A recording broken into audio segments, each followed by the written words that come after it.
તો અમારી ભાષાને સમજશે? હું તો જ્ઞાની છું, હું તો બહુ જ ભાષાકીય જ્ઞાન છે મારી પાસે. હું જાઉં ને કદાચ મારી ભાષા એ લોકો સમજશે? ઉદ્ધવને કૃષ્ણે કહ્યું કે ઉદ્ધવ જાઓ તો સહી, ન સમજે તો વાપસ લौटाना, પાછા આવતા રહેજો, પણ જાઓ તો સહી કમસે કમ. અને તમે વાંચો સુરદાસ ને ઉદ્ધવ ગોકુળ આવે.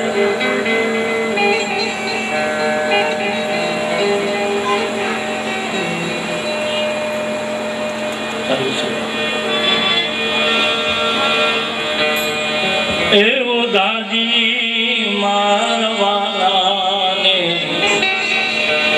એવડીને કે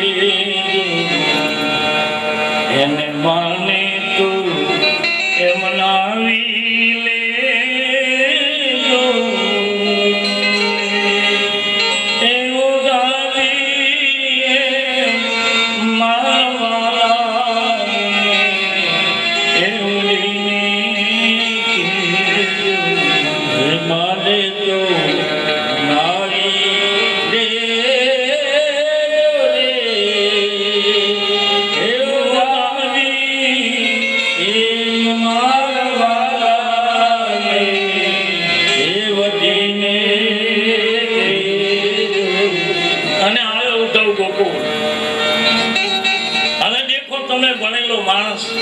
જ્ઞાનનો પોટલો લઈને આવ્યો બાપ. જ્યાં ગોકુળના પાદરમાં આવ્યો ત્યાં દેહાતી ગામડું. મેં હમણાં થોડા સમય પહેલા જ રાધાજીના ગામમાં કથા કરી હતી, બરસાનામાં. દેખીએ અને કહે છે ગોકુળમાં આવ્યા અને જ્યાં ગામના પાદરમાં આવ્યા, ઉદ્ધવ ને એમ થયું કે હું અજાણ્યો છું એટલે લાવ પૂછી લઉં, ગામડું છે, 2-5 બહેનો પાણી ભરીને આવે. અને ઉદ્ધવ પૂછે છે પનિયારીઓને કે બહેનો મને બતાવશો શું કે નંદ બાબાનું ઘર ક્યાં છે? પાણી ભરીને આવતી એ પનિયારીઓ પાણીના બેડા હેઠે મૂકી અને ખડખડાટ હસે છે. ક્યાંથી આવો છો મહારાજ? બોલે હું મથુરાથી આવું છું. સાચી વાત છે, અમે સાંભળ્યું છે મથુરા વાળાને હૃદય નથી, દિલ નથી. ઉદ્ધવનો આવતાની સાથે એક પાણી ભરનારી અનપટ પણિયારીઓએ એ આવેલો જ્ઞાનનો અહંકારના જ્ઞાનને ઉદ્ધવને ચૂર ચૂર કરી નાખ્યો. કે મથુરા વાળાને હૃદય નથી, દિલ નથી. બોલે કેમ? કે તમે અમને પૂછો છો કે નંદ બાબાનું ઘર ક્યાં છે? બોલે હું અજાણ્યો છું એટલે પૂછવું તો જોઈને. મેં જોયું નથી. પાણીના બેડા મૂકીને કહ્યું કે ઉદ્ધવ સાંભળી લો, આ ગામમાંથી ગામમાંથી પાણીનો રેલો આવે છે, દેખાય છે ત્યાં? આ પાણીનો રેલો ઉપરવાસ કોઈ તળાવ નથી તૂટ્યું, આ ગામના વપરાશનું પાણી નથી, તો કે આ પાણીની ધારા આવે છે ને ઉદ્ધવ, પાણીની ધારા એ હાલ્યા જાઓ, આ પાણીની ધારા પૂરી થાય નંદ બાબાનું ઘર છે. બોલે મતલબ એ ઉદ્ધવ કે યશોદા અને નંદ બાબા કૃષ્ણ ગયા પછી એની આંખના આંસુ હજી નથી સુકાયા. એની ગાયો રડે છે.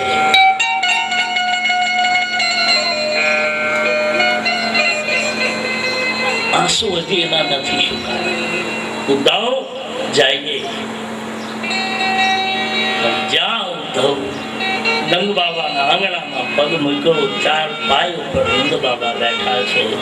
નંદરાણી કાળું ઓરડું ઓઢે બાજુમાં બેઠા. બહુ જ નંદ બાબા પોળા છે. નંદરાણી તો થોડા હોશિયાર છે, પણ નંદ બાબા તો કહે છે ઉદ્ધવનું સ્વાગત કરે છે. આંખમાં આંસુ સાથે સ્વાગત કર્યું. 4 પાય ઉપર ઉદ્ધવને બેસાડ્યા છે. ઉદ્ધવને પૂછે ઉદ્ધવ કેમ છે? બાબા ઠીક હે. ઉદ્ધવ મારો ગોપાલ શું કરે છે? બોલે બાબા ગોપાલે તો મને મોકલો છે. નંદરાણીને ખબર પડી કે કોઈ આવ્યું છે. નંદરાણી રસોઈ ઘરમાંથી બહાર નીકળે, ઉદ્ધવને જોયા છે. ઉદ્ધવને પૂછે છે ઉદ્ધવ ગોપાલ કેમ છે? બોલે માં સારું છે, પણ બહુ જ જ્ઞાનની વાતો લઈને આવ્યો હતો, પણ પ્રેમની પાસે જ્ઞાન પીગળી ગયું. મીઠાની પુતળી મીઠાના સમુદ્રમાં ક્યાં સુધી રહી શકે?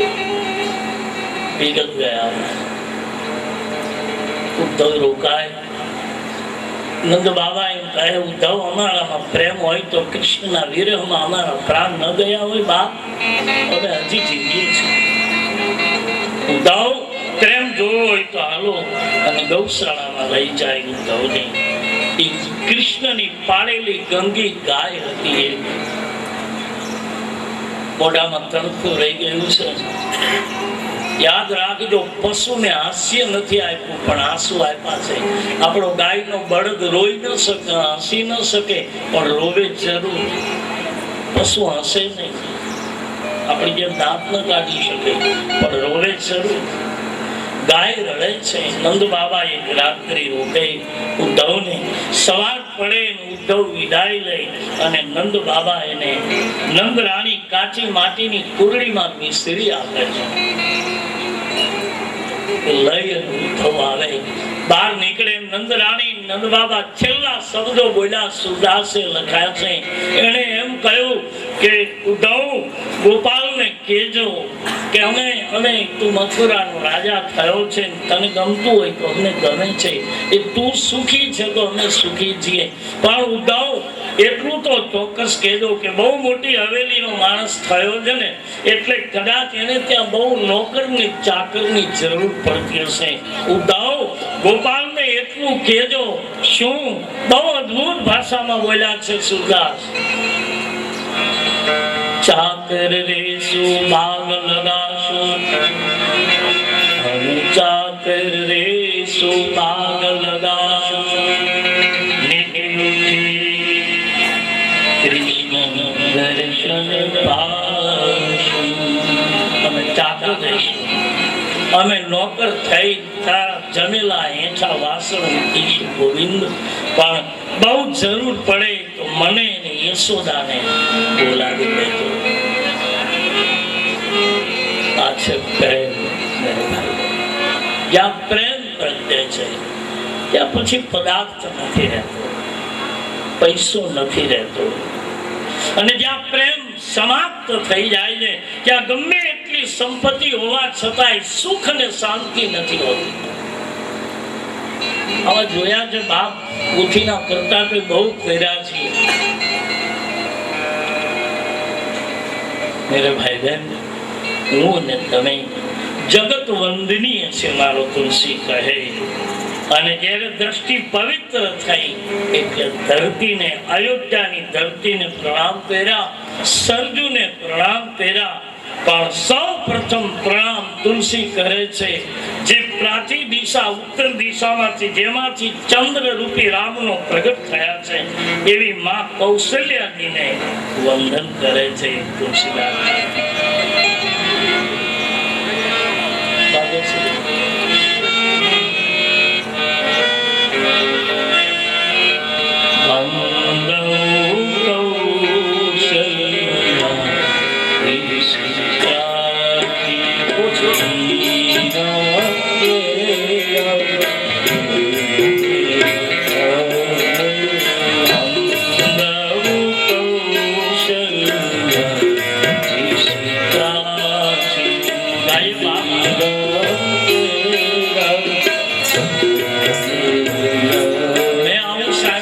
સંતો પાસે કે કથામાં દેશી જે હરિનામ ન લે ને એનો બીજો જન્મ સર્પનો થાય. આવું સાંભળ્યું છે મેં અયોધ્યાના સંતો પાસે કે હરિનામ ન લે તો એનો બીજો જન્મ સર્પનો થાય. પણ બાજુવાળો પાછો એમ ન કે તમે બોલો તો એને પાછું મદારી ખાવું. એટલે હવે સર્પ થવું છે કે મદારી નામ લેજો.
મોટું કોઈ નથી, યાદ રાખજો. અને માની મંદિરમાં બેઠેલી તો માં છે. ચાલો માની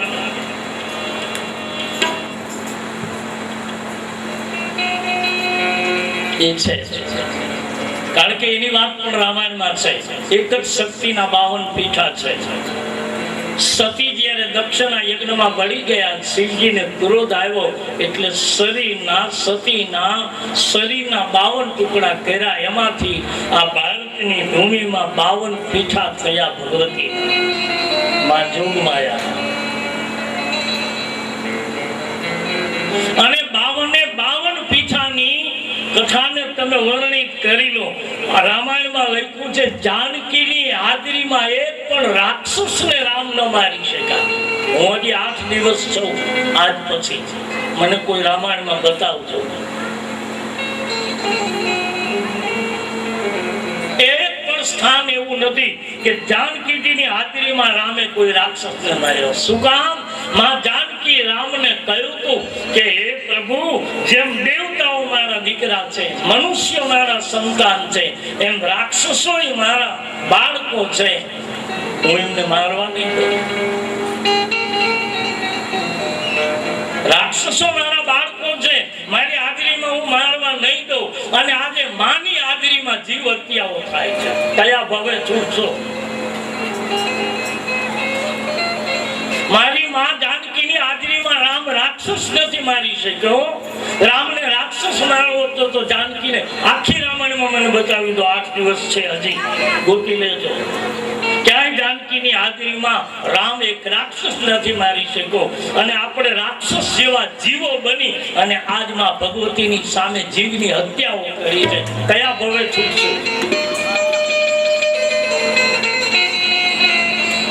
આ દુનિયામાં કઈ એવી માં હતી કે કોઈના જીવાત્માને મારી શકે? માં કોઈ દિવસ મારે જ નહીં.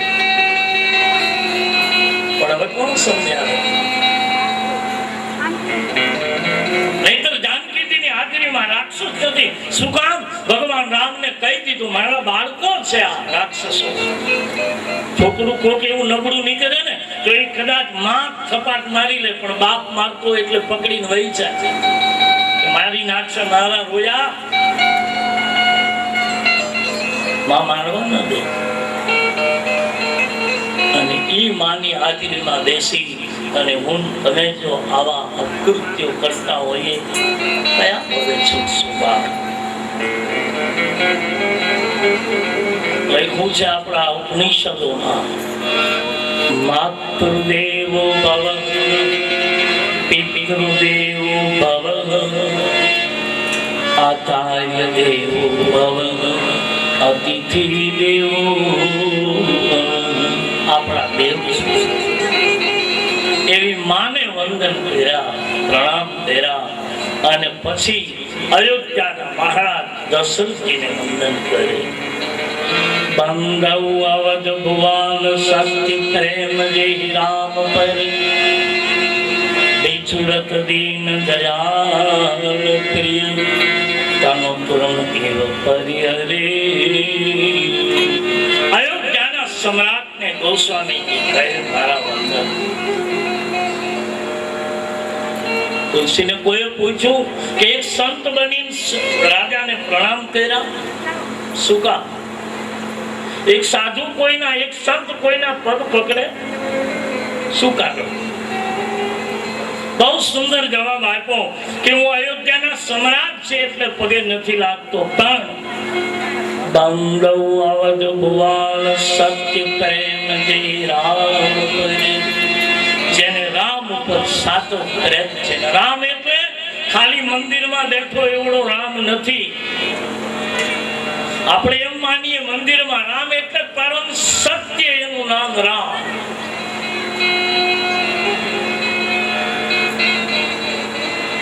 અને પરમ સત્ય એનું નામ કૃષ્ણ. પ્રેમ કૃષ્ણ, સત્ય રામ, પ્રેમ કૃષ્ણ અને કરુણા શિવ.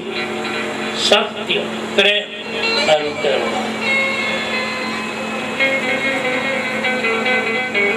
જે બિછુડત દીન દયાલ, જેને રામે જે રામે ના માટે દશરથે પ્રાણ છોડ્યા એવા અયોધ્યાના સમ્રાટને રામ પ્રેમી છે એટલે મારા પ્રણામ. અને પછી સામે પક્ષે જનકપુરની વંદના કરી છે એક જ ચોપાઈમાં.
જનક રાજાના પરિવારની વંદના કરી. સામે પક્ષે દશરથજીની વંદના કરી. હવે કૌશલ્યાજીની વંદના, લક્ષ્મણને બધાની વંદના એક એક નામ લઈ લઈ. પણ જ્યારે જનકપુરની વંદના કરી તે એક જ ચોપાઈમાં આખું કુટુંબ એને વળી લીધું. શું કામ? કારણ કે તુલસીદાસ લખે છે કે જગતમાં અમુક વ્યક્તિત્વ એવું છે ને બાપ કે એનું તમે વંદન કરી શકો એનું વર્ણન ન થાય. યાદ રાખો.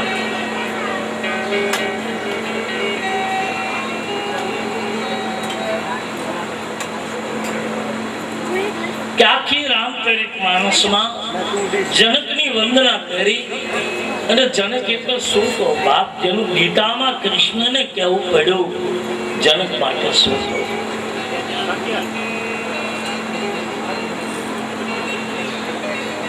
લખેલ છે કે એક જ ચોપાઈમાં વંદના કરી. શું કામ? કે એનું આખું કુટુંબ પ્રણમ્ય છે. અને રામાયણમાં ઉર્મિલા, શુદ્ધિકીર્તિ, માંડવી, જાનકી બે પુત્રી જનકની છે. બે પુત્રી જનકના ભાઈ કુશધ્વજની છે. તુલસી એને દૂરથી પગે લાગ્યા. શું કામ? પૂછ્યું તુલસી કે કેમ? કે આ કુટુંબ એવું છે બાપ કે એને વંદન જ કરાય, એનું વર્ણન ન થઈ શકે. અને ઘણા એવા કુટુંબો છે આપણા કુટુંબમાં, ઘણી એવી વ્યક્તિ હોય કે આપણને બધાને એના ઉપર દયા જ આવે, બધાને એના ઉપર પ્રેમ જ પ્રગટે. એવું વ્યક્તિત્વ હોય. એક તો રામાયણમાં લખ્યું છે, આખી રામાયણમાં બે વ્યક્તિ મૌન છે, બિલકુલ ચૂપ. એક જનકની જનકની પુત્રી ઉર્મિલા, કુશધ્વજની કન્યા, ક્યાંય બોલે નહીં, ચૂપ. અને બીજું પાત્ર છે રામાયણમાં દશરથજીના પુત્ર શત્રુઘ્નજી મહારાજ. ચૂપ. રામ વનવાસનો પ્રસંગ લઈ લો. રામ વનમાં ગયા, ભરત નંદીગ્રામ ગયા, કૌશલ્યાના ખોળામાં માથું મૂકીને બધાથી લાડકું આવ્યું પાત્ર. અને શત્રુઘ્નજી ખોળામાં, માં કૌશલ્યાના ખોળામાં માથું મૂકીને એટલું જ બોલ્યા કે હે માં, મોટા ભાઈ વનમાં છે, ભરત નંદીગ્રામ છે, મારા પિતાજી સ્વર્ગમાં છે, હવે હું ક્યાં જાઉં? એનો કોઈ જવાબ ન આપી શકે. લઈ લો ઉર્મિલા, રામચરિત માનસની અયોધ્યાની પુત્ર વધુ પણ છે, જનકની પુત્રી પણ છે, પણ ક્યાંય એક શબ્દ નહીં. અને જે આવા બિલકુલ જીવનમાં મૌન રહે છે, કોઈ અપેક્ષા નહીં, કોઈ જાતની કોઈની સાથે એને ઉપેક્ષા પણ નહીં, અપેક્ષા પણ નહીં, કોઈની ઉપેક્ષા પણ નહીં, આવું જીવન જીવનારી ઉર્મિલા. અને એના માટે તમે વિનયપદ દોહાવલીની રામાયણ ખોલો તો એમાં લખ્યું છે કે રામ વનમાં ગયા પછી 8 વર્ષે રામ અને જાનકીને પાછું આવવું પડ્યું છે. નહીં તો રામ 14 વર્ષ વનમાં ગયા પછી પાછા નથી આવ્યા. પણ એક પ્રસંગ લખ્યો છે તુલસીદાસજી ગીતાવલી રામાયણમાં કે રામ પાછા આવે છે. એવા સમયે 8 વર્ષ વીતાતા, રાત્રિનો સમય હતો, લક્ષ્મણજી પરિક્રમા કરતા હતા. ઉર્મિલાના પતિ છે ચિત્રકૂટમાં રાત્રિએ નારી નિંદ્રાનો ત્યાગ કરી લક્ષ્મણજી પરિક્રમા કરતા હતા. સફેદ વસ્ત્રોવાળી એક સ્ત્રી મળે છે.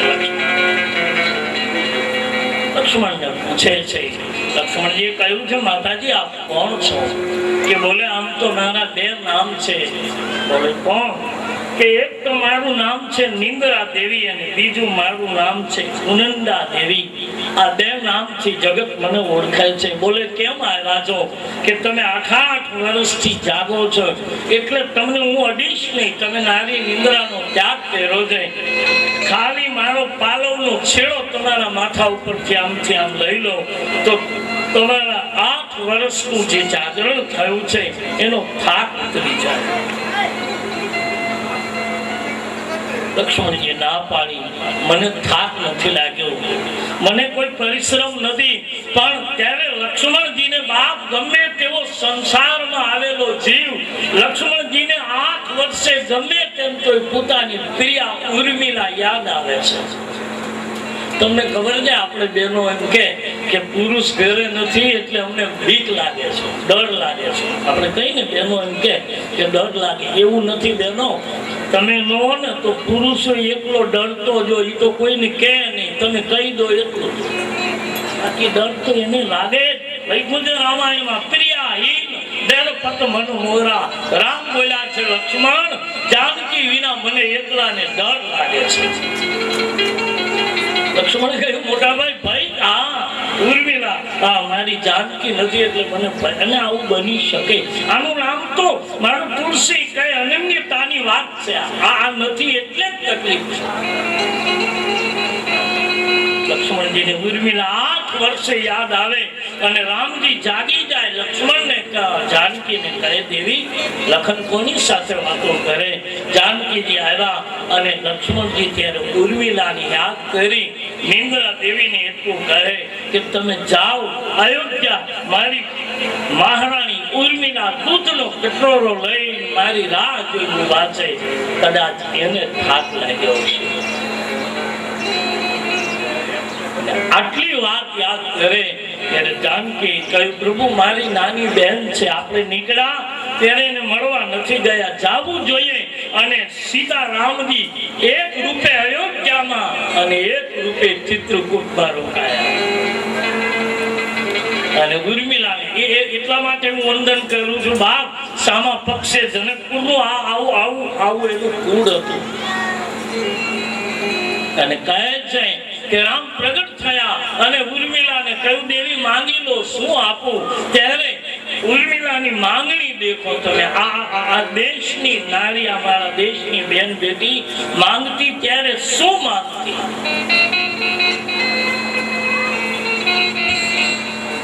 સ્થૂળ માંગો એ તો કેટલું મળવાનું, પણ માંગીએ ત્યારે એવું માંગીએ જીવન આપણું સફળ થઈ જાય. લખ્યું છે રામાયણમાં, ઉર્મિલાજી એટલું કહ્યું, પ્રભુ માફ કરજો, મને અહીંયા આવ્યા પછી જ ખબર પડી કે અયોધ્યામાં હર યુવાનીમાં વનવાસ છે. તમે પાછા આવો ત્યારે તમારા અંગ ઉપર કરેલા આ વંડના તમામે તમામ સાજો મને આપી દે. આ દેશની ઉર્મિલાની માંગણી હતી. મેરે ભાઈ બહેન, રામાયણમાં લખ્યું છે આ એટલા માટે જનક કુળ વંદનીય છે.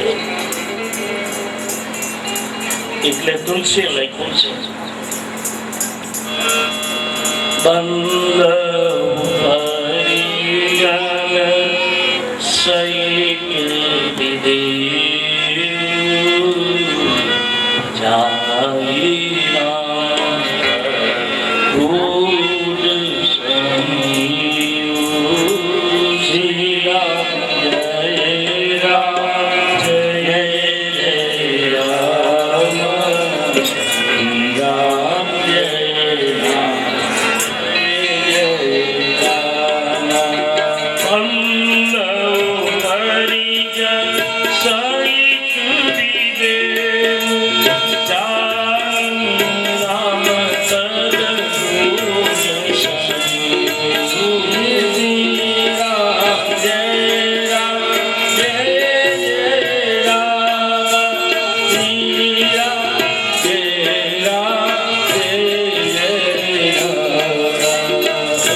વંદના કરી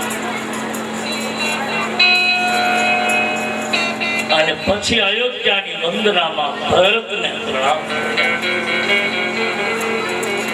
જેના નિયમોનું વર્ણન ન કરી શકાય.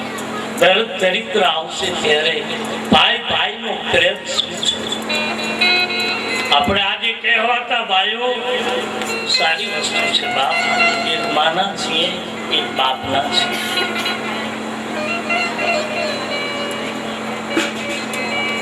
પણ ભરતનો ત્યાગ, ભરતનું જીવન, જે વશિષ્ઠજીને એમ કહેવું પડે કે એ બાપ ભરત ત્યાગી ભરતને વલ્કવ ધારણ કરે. ભરતજીને પૂછે, ભરત તું કેમ રોવે છે? બાપજી એક વાત કરું, શું ભરતે પ્રશ્નો કર્યા છે મેરે ભાઈ બહેન? આ વાંચીએ સાંભળીને ત્યારે નવાઈ લાગે છે. ભરતે એમ કહ્યું કે હે બાપ ગુરુદેવ મને ઊંઘ નથી આવતી. તેથી ભરતને ગુરુદેવ એમ કહે કે બાપ તને રામના વિયોગમાં ઊંઘ આવે છે?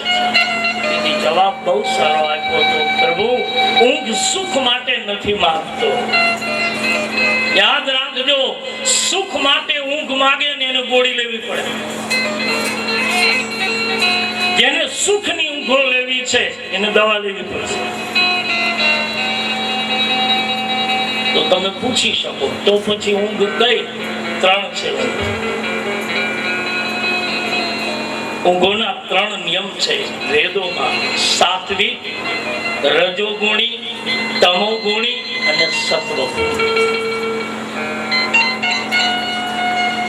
જે તમોગુણી જે એક સ્વભાવ છે મારા તમારામાં, તમોગુણી એક યંત્ર છે. એ એવી રીતનું યંત્ર છે તમોગુણી કે તમોગુણ બધું આપણે રજ છોડી શકીએ, સત્વગુણ છોડી શકીએ, પણ તમોગુણ રૂપી નિંદ્રા નથી છૂટતી. એ ઈશ્વરની આપેલી દેન છે, પણ એ તમોગુણ ક્યારે સમાપ્ત થાય છે કે બીજાનું ધન હડપી લે એને કોઈ દી ઊંઘ ન આવે, એનો તમોગુણ સમાપ્ત થાય. એટલે રાવણ કહેતો, કોઈ ભજન નહીં તામસ દેવા, મન ક્રમ વચન દ્રઢને. મનથી, વચનથી, કર્મથી મારો તામસી દેહ છે, મને ઊંઘ નથી આવતી, હું ભજન નહીં કરી શકું. મેરે ભાઈ બહેન, અને ભરત એ ત્યાગની મૂર્તિ છે. એટલે મારો તુલસીએ પહેલી ભરતને વંદના કરી, કારણ કે તૃપ્તિ ત્યાગ વિના નહીં આવે. તમે સંગ્રહ કરશો એથી તૃપ્તિ નહીં થાય. ચાહે કામના લઈ લો, વાસના લઈ લો, જેટલો તમે ભોગવો એટલો વધારે ભડકે. એ નિયમ છે. કામના પણ એવી છે, વાસના પણ એવી છે, ભડકે. તમે કામ જેટલો ભોગવો વધારે, એ નિયમ છે. પણ જો એનો ત્યાગ કરીશું તો મારો તુલસી કહે ભરતની જેમ એ મંડલેશ્વરના મંડલેશ્વર થશે. એવા ભરતને પ્રણામ કર્યા. હવે પ્રણામ આવે. બંધો લક્ષ્મણ પાદી જને જાતા, અનશીતલ સુભગ ભગત સુખદાતા. બંધો લક્ષ્મણ પાદ જને જાતા, શીતલ સુભગ હે ભગત સુખદાતા. શું કામ આપણા રામ મંદિરમાં લક્ષ્મણ, રામ અને જાનકી ત્રણ જ છે. ભરત ક્યાં ગયા? શત્રુઘ્ન મહારાજ ક્યાં ગયા? તમે કોઈ પણ મંદિરમાં જાઓ તો રાધા કૃષ્ણ બેઠા છે. અરે પરિણા છે તો રૂક્ષ્મણી ક્યાં ગયા મંદિરમાંથી? રૂક્ષ્મણી કૃષ્ણે કાઢી મૂક્યા. રૂક્ષ્મણી સાથે તો લગ્ન કર્યા છે અને છતાંય મંદિરમાં રૂક્ષ્મણી નથી, રાધા છે. શું કામ? ભરત અને શત્રુઘ્ન રામજીના મંદિરમાંથી ક્યાં ગયા? શું કામ લક્ષ્મણજી છે? તુલસી લખ્યું છે, બંધો લક્ષ્મણ પાદી જલવાતા અને શીતલ સુવદ ભગત સુખીદા ભગત સુખીદા. બહુ સુંદર પ્રસંગ સુનિયો. રામાયણનું એક મહાન પાત્ર જેના પરશુરામ જેવાને કુહાડો મૂકી દીધો. હરિયલ ઘેર ન હોય, જેના ફળિયામાં કુંજર ફળે, એને વયુની વાતો ન હોય, કેર બચાને કાગડા. આવો વીર પુરુષ. પણ બંધો લક્ષ્મણ આપદી જલ જાતા ક્યાંક શીતલ સુબદ ભગત સુખદાતા ભગત સુખદાતા. સુનિએ, સુકામ લક્ષ્મણજી મંદિરમાં છે. ગોસ્વામીજી એના ચરણમાં પ્રણામ કરે છે. લક્ષ્મણને શીતલ કયા, ઠંડા કયા. અને આપ સૌ જાણો, રામાયણમાં લક્ષ્મણ ક્યાંય ઠંડા નથી છે કે? પણ લખ્યું છે ભગતને સુખ આપનારા. અને લક્ષ્મણ જેવો કોઈ શાંત નથી. લો, અને આખી રામાયણમાં તો લક્ષ્મણ સિવાય કોઈ આગળ નથી. પણ લક્ષ્મણ આ કીર્તિની ધજાના દંડ છે. લક્ષ્મણ જે ધજા ફફડી રહી છે ને, એનું જે લાકડું છે એ દંડ છે ને, લક્ષ્મણ. અને દંડ હંમેશા અક્કડ હોય. ધજા ફફડે, ધજાને ધીરપ ન હોય તો કાયમ ફફડે. કાગડા, કવિ કાગ કહે, એને ધીરપ ન હોય. પણ તુલસી લખે છે કે અક્કડ છે લક્ષ્મણ. પણ છતાંય લક્ષ્મણને શાંત કયા, શીતલ કયા, સુખદાયક કયા. શું કામ? રામની કીર્તિની ધજાને અખંડ રાખી છે લક્ષ્મણે. કઈ પણ ઘટના ઘટે એટલે આ દેશનો લક્ષ્મણ એમ કહેતા કે પરશુરામજી, મને જે કહેવું એ કહો, મોટા ભાઈને નહીં. મારા ભાઈને એક શબ્દ નહીં બોલશો. અને કદાચ બોલશો તો મહારાજ હરિયલ ઘેર ન હોય, જેના ફળિયામાં કુંજર પડે. અને ક્ષત્રિયના સંતાન છીએ. શસ્ત્ર અમે ઉઠાવ્યા છે, શાસ્ત્રો નહીં. ગાય, બ્રાહ્મણ, સાધુ અને સ્ત્રીને જોઈએ એટલે અમે ડરી પડીએ. પણ અમારી સામે કોઈ હથિયાર ઉપાડે અને મહારાજ જો અમે વિનમ્ર થઈને જીવીએ તો અમે કંગાળ ગણાઈએ. અને એને મારો તુલસી કે લક્ષ્મણ શાંત છે. કેવી રીતે કહેવા? પણ એક પ્રસંગ લખ્યો છે રામાયણ ગીતાવલી. તુલસીની રામાયણમાં ગોપતાની નહીં તો નહીં મળે.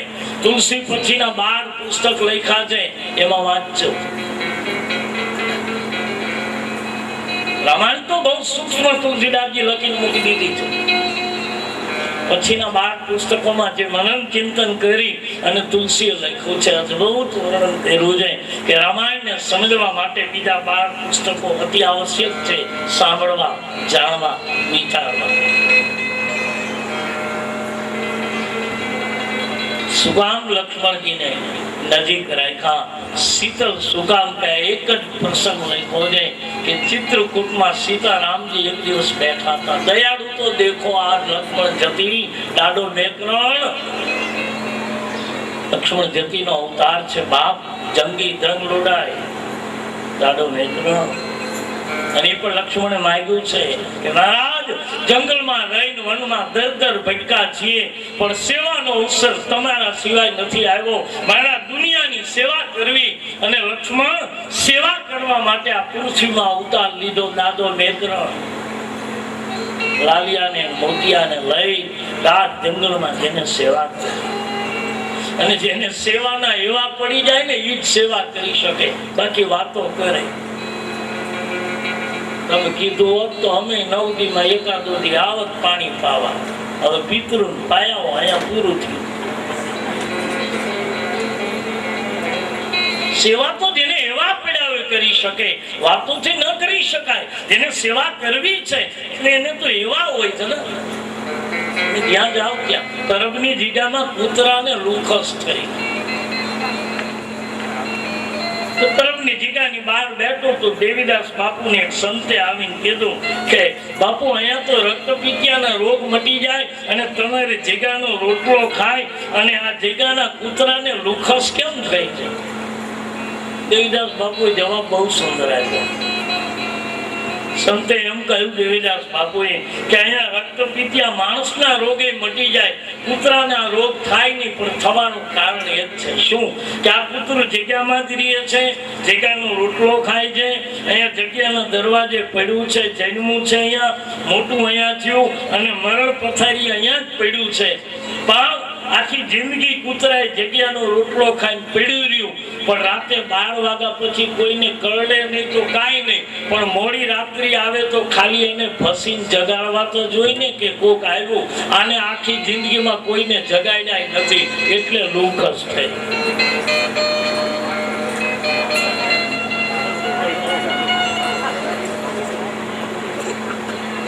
ભાઈ બહેન, ત્યાગ નથી, સેવાના એવા પડે. લક્ષ્મણને એવા હતા, જન્મ લીધો બીજો સેવા માટે. લક્ષ્મણ જેવું કોઈ શીતળ નથી, શાંત નથી. એક પ્રસંગ દોહાવલી અને ગીતાવલી રામાયણનો. ચિત્રકૂટમાં રામ જાનકી બેઠા હતા, લક્ષ્મણજી બાજુમાં બેઠા. સહેજ રીતે રામે ધરતી ઉપર ધનુષ્યને માર્યું અને ધનુષ્યનું ભલકું લોહીવાળું થઈને નીકળ્યું. લક્ષ્મણને રામ પૂછે, લખન આ ધરતીમાં કોક જીવ લાગે છે, જોતો બાપ.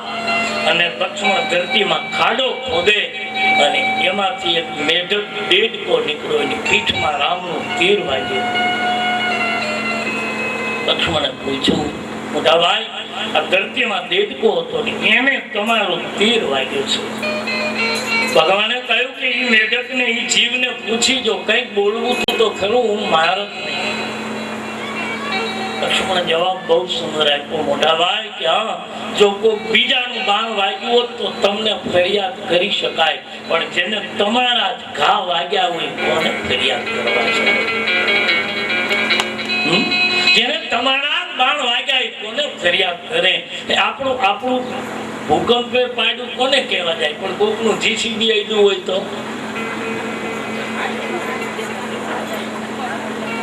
કોને કહેવા જાય? જેને હરિના બાણ વાગે, લક્ષ્મણે કહ્યું મોટા ભાઈ તમારું બાણ વાગ્યું અને તેથી મેઢકના પીઠ ઉપર હાથ ફેરવો. હજી હાથની નિશાની દેડકા ઉપર છે. દેડકા ઉપર 3 લીટા છે, એ લક્ષ્મણજીના છે. ખિસકોલીની પીઠ ઉપર 3 લીટા છે, રામના છે.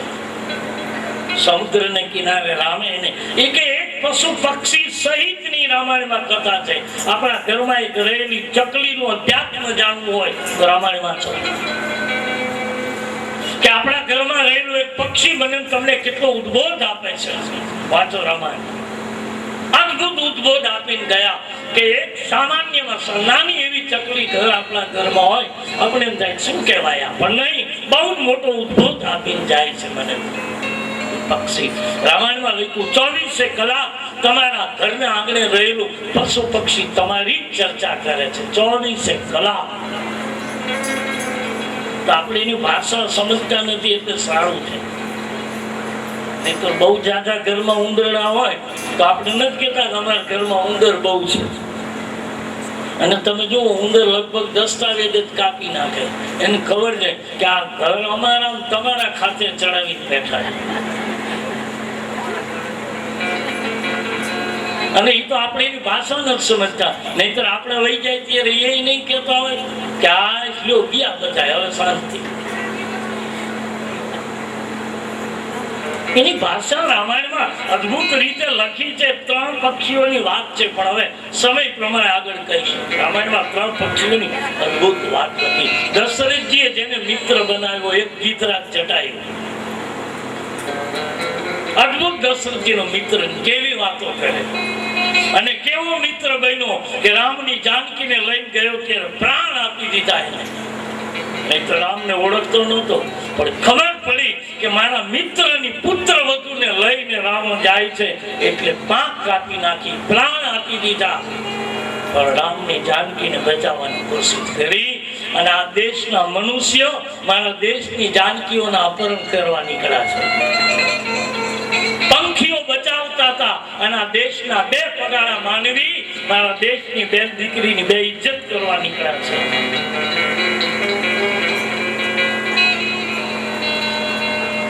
અદભુત પક્ષીઓની ભાષા. તો લક્ષ્મણ રામની કીર્તિના દંડ છે.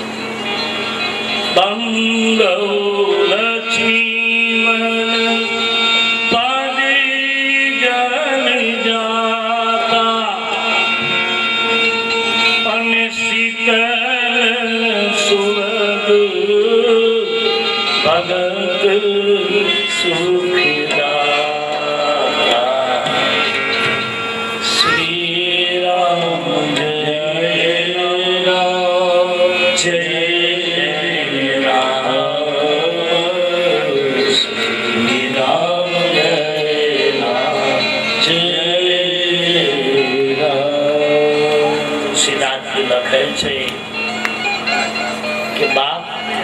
બટેકું બફાય નહીં ને ત્યાં સુધી મીઠું ન લાગે. અને જે બહારથી બહુ જ ઉગ્ર હોય ને અંદરથી ઠંડુ હોય, અને અંદરથી જે બહુ જ ઉગ્ર હોય અને બહારથી ઠંડુ હોય ને અંદર બહુ ગરમ હોય. જો બટેકું તમે બાફીને બહાર કાઢો એટલે બહારથી બહુ એટલું ગરમ ન લાગે કે તમે આમ ફેરવીને ચા ઉતારી શકો, પણ એને જો ભૂલમાં બટકું ભરી લો તો તકલીફ. બહારથી બહુ ઠંડુ છે, અંદરથી ઉગ્ર છે, અને અંદરથી જે બહુ જ ઉગ્ર છે, બહારથી ઠંડા.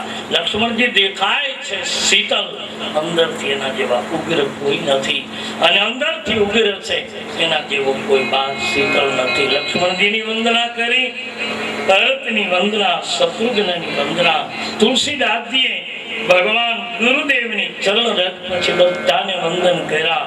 અને હવે છેલ્લે વંદના કરી છે શ્રી હનુમાનજી મહારાજની બાપ, કે જેના વિના રામ કથામાં કે કોઈ પણ ભગવત કથામાં પ્રવેશ કરી શકાય જ નહીં, એવા શ્રી હનુમાનજીની वंदना આવી છે. आइए हम राम विनय पत्रिका के पद के साथ हनुमान जी की वंदना करें. क्यों? मेरा इष्ट देव है, मेरी पूरी श्रद्धा के साथ आइए श्री हनुमान जी की वंदना करें. महावीर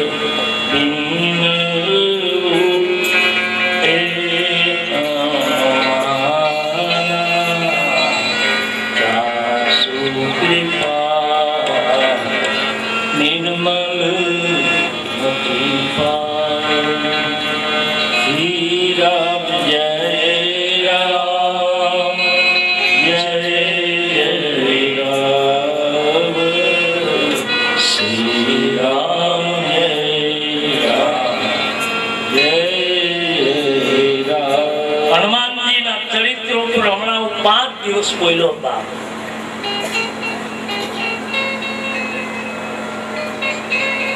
હનુમાનજી મહારાજની વંદના આવી છે. હવે એમાં પહેલો જ શબ્દ લખ્યો છે હનુમાન. મહાદેવ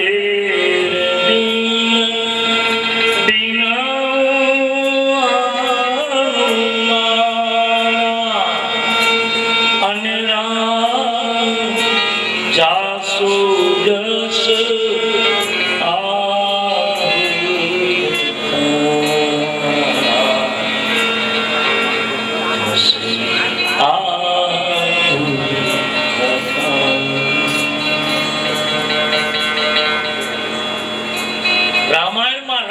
રઘुवीर कया. ध्यान दीजिए,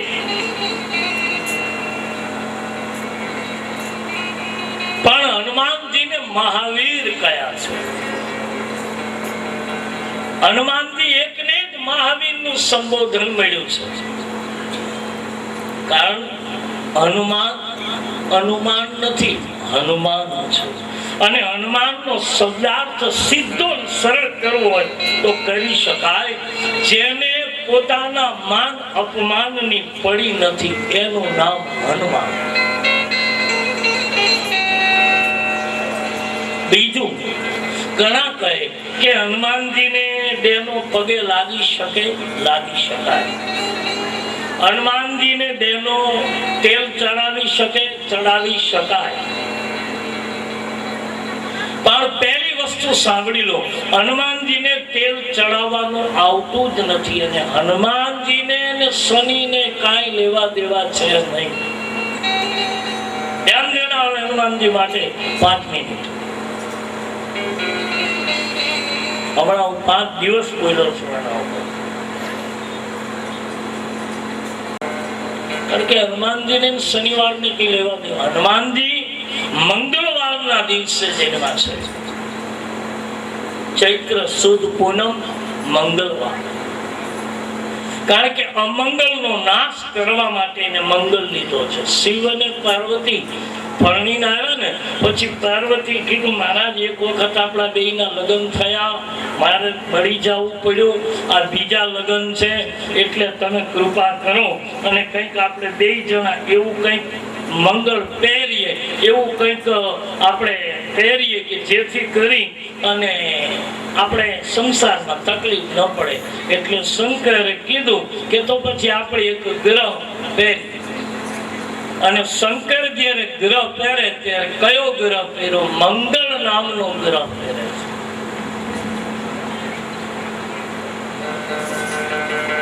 લખ્યું છે મંગલ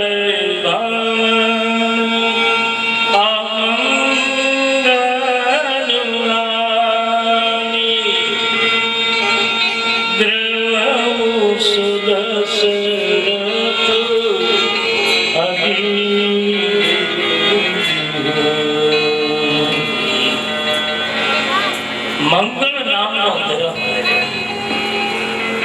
કે જે બધાનું હિત થાય, બધાનું સારું થાય, આવો ગ્રહ.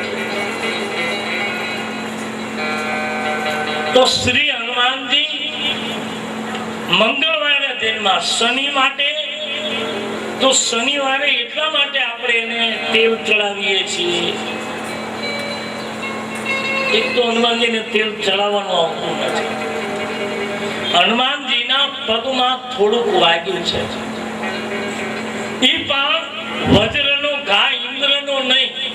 હનુમાનજીને પગમાં વાગ્યું છે. ભરતજીએ નંદીગ્રામમાંથી નીકળ્યા ત્યારે પહાડ લઈને નીકળ્યા એટલે હનુમાનજીને ભરતજીએ બાણ માર્યું. શંખનું બાણ વાગ્યું એટલે સેજ વિકલાંગતાનો અનુભવ થયો.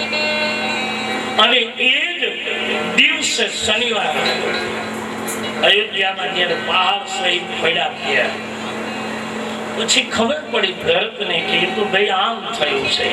એટલે હનુમાનજીના શરીરના પગ ઉપર વાગ્યું હતું એટલે સરસુનું તેલ લીધું અને સરસુનું તેલ લઈ ભરતજી 2 હાથની આંગળીએથી હનુમાનજીના તેલનું માલિશ કર્યું. હનુમાનજીને તેલ ચડાવવાનું નથી, કેવળ જમણા હાથની 2 આંગળીએથી એ વાટકીમાં 2 આંગળી પૂરી અને જે માલિશ કરે એમ આપણા હાથે એને 2-4 વખત માલિશ કરવા. પણ આપણે તો માથા ઉપર રેડી લઈ આવી નહીં. બીજું, હનુમાનજી માટે મારા દેશની રામાયણમાં લખ્યું છે લંકીની પૂજા કરી હતી પ્રાર્થના. અને રામાયણમાં વાંચો, હનુમાનજી લંકામાં ગયા ત્યારે એને બધી સ્ત્રીઓ જ મળી, પુરુષ કોઈ નહીં. પહેલી કોણ મળી? શૈવપ્રભા, સુંદરકાંડ. બીજી કોણ મળી? સુરસા. ત્રીજી કોણ મળી? સિંહિકા. ચોથી કોણ મળી? લંકામાં જતા જતા લંકીની. 4 સ્ત્રીઓ મળી. रावण कितना बुद्धिशाली होगा कि इन्हें जेटला रस्ताમાં રાખી બધી સ્ત્રીઓને જ રાખી. રાવણને ખબર છે કે મનુષ્ય કોઈ પણ આવશે એટલે સ્ત્રી જગતની માયા છે અને સ્ત્રી રૂપી માયા હશે એટલે મનુષ્ય ફસાઈ જશે. લંકા સુધી આવી શકશે જ નહીં એટલે બધી સ્ત્રીઓને ગોઠવી. લંકાના રક્ષણમાં કોઈ પુરુષ નથી, બધી સ્ત્રીઓ. કિલો આખો સોના. એ તો હનુમાનજી એક જ પાર ઉતર્યા, બાકી કોઈ જઈ ન શક્યું. જે ગયા કાં તો એને સંયુક્તમાં રોકી લે, બાત ખતમ. કાં તો એને સુરસા રોકી લે, ત્યાં બાત ખતમ. બહુ આગળ જાય તો સિંહિકા રોકી લે, બાત ખતમ. એથી આગળ લંકાના દરવાજે જાય તો સિંહિકા રોકી લે. રાવણ સુધી કોઈ જઈ શક્યું જ નહીં, એક હનુમાન સિવાય.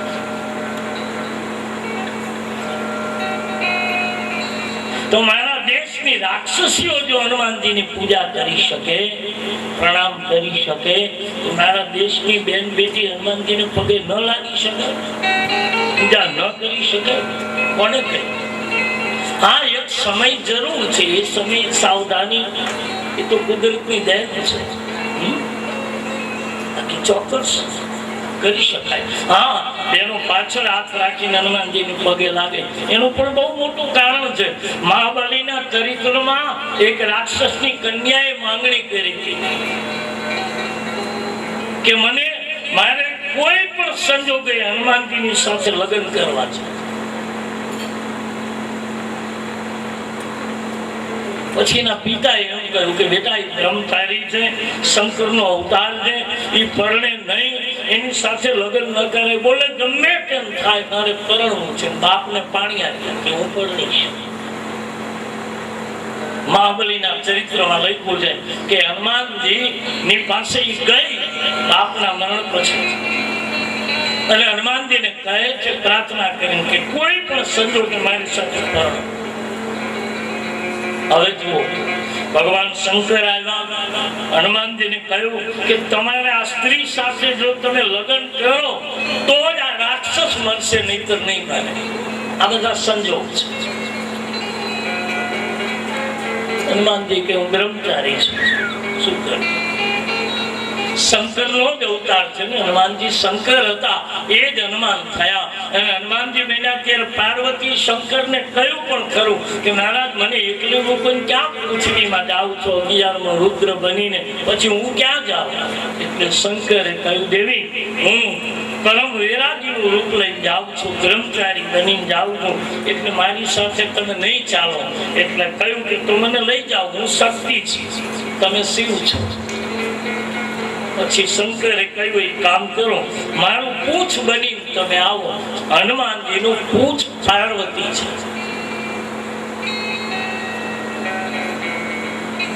પૂંછ પાર્વતી છે. એટલે જ્યારે હનુમાનજીને કડી મુસીબત પડી રામની સેવા કરતા, ત્યારે પૂંછને જ આગળ કર્યું, પોતે નહીં, કારણ કે પૂંછ એની શક્તિ છે. લંકામાં બાળવાની વાત આવી તો પૂંછ આપી દીધું, મારું પૂંછડ જાવી. પાતાળમાં ગયા, અહીં રાવણ પાસે ગયા તો એનો પુત્ર એને મળ્યો મકરધ્વજ. તો મકરધ્વજને પડીને પૂંછથી બાંધી દીધી. જ્યાં જ્યાં કસોટી આવી ત્યાં પૂંછને આગળ કરી, બસ મારી શક્તિને આગળ કરી. શક્તિ વિના હું આગળ નહીં જઈ શકું. હવે આ સ્ત્રી આવી, એને કહ્યું કે મારી સાથે પરણો. ત્યારે હનુમાનજી વિચાર કર્યો કે હવે ભગવાનનો આદેશ છે, નહીં પરણું તો રાક્ષસ મરશે નહીં, શું કરું? પછી હનુમાનજી પોતાની પૂંછ આપી અને કહ્યું સ્ત્રીને કે અમારા પૂંછની સાથે તું લગ્ન કરી લે.